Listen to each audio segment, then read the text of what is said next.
Hello guys, it's theheadphoneaddict.com here, and today I'm doing a review of the Heed Canalot headphone amplifier with the Heed Q-PSU power supply and an upgrade path, which is the Heed Obelix PX power supply. So you can choose to use the Heed Canalot with the Q-PSU or the Obelix PX power supply. Going to tell you a little bit about the sound differences later on. However, let's focus on the system at first. At the right here you can see I'm using the Mytek Digital Stereo 192 DSD digital to analog converter. I'm not going to go into an in-depth review of this unit right now, so we'll make a separate video for that in one of the upcoming days. But basically this has very versatile functionality, where you can use analog volume control, digital volume control, or bypass. So you can bypass the internal volume control with this and use it as a digital to analog converter standalone and feed the signal into your preamplifier, or as in my case, to the Heed Canalot. That also enables you to not degrade the signal through the circuitry of the volume control. It is a bit hot, so it has on the single-ended outputs 7 volt maximum, but it has internal switches to lower with 60 decibels, so I've set this up with 6 decibels, so you halve the VRMS output to 3.5 on single-ended. So let's talk about the Heed Canalot.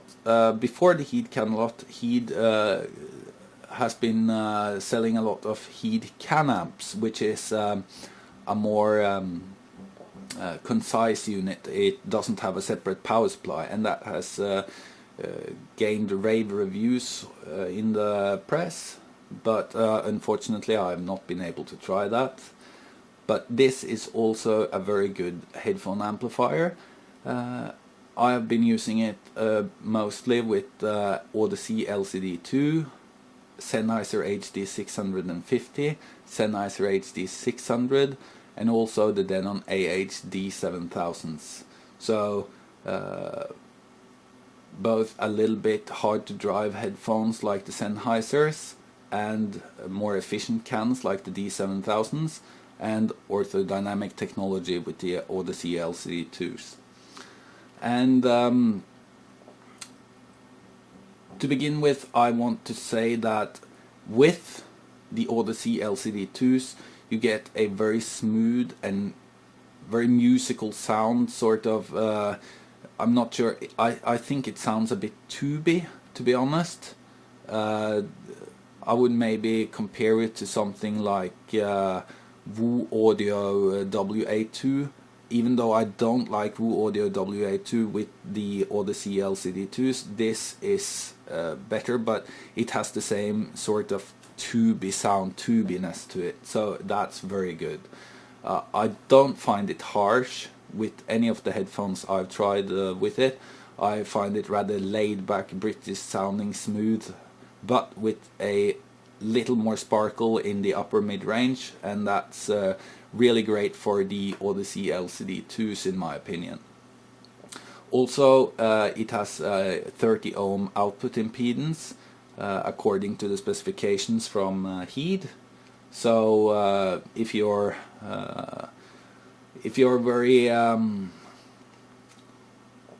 OCD about matching impedances, that's something to consider, as according to the 1/8 rule of NVA V-Guy, 30 ohm output impedance to the Odyssey LCD2 with about 50 ohms impedance, that's a mismatch. But however, the system works great. I think the sound is very musical, laid back, with a sparkly upper highs, upper mids, and it's just really great. And also with the DSD signal, well, it gives a lot of pleasure, to say the least.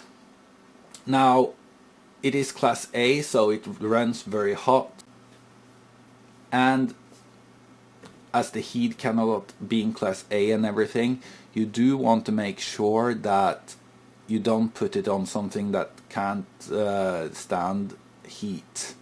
So that's important.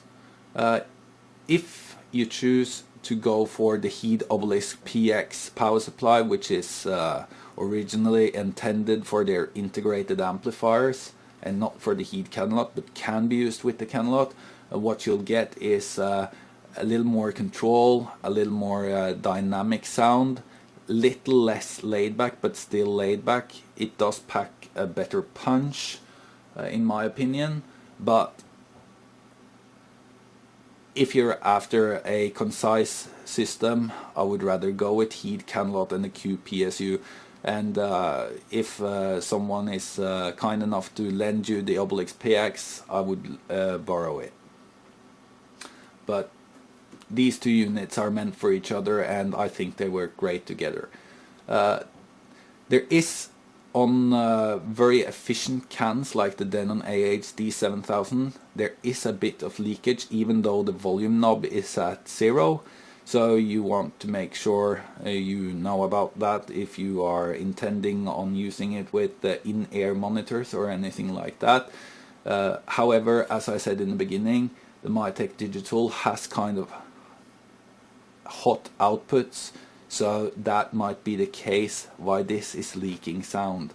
That's also why I use the internal jumpers in the Mytek Digital DAC to lower the gain on this thing, but there is still a bit of leakage at the Denon AHD 7000s. Those are efficient though. I did not notice any leakage of sound with the Odyssey LCD2s or with the Sennheiser HD 600 and 650s. So just want to make sure you have that. Also, there are two headphone outputs, and I have plugged two headphones in at the same time, and I did not notice any loss of quality using two headphones simultaneously. So that's great. I do not know how the circuitry is designed, but at least I didn't notice any degradation of the sound quality using both at the same time. So let's go to the back side of the unit. So basically here you can see the grills of the unit. And here is a better close-up of the front of the unit. As you can see, you have a potentiometer and not a stepped attenuator.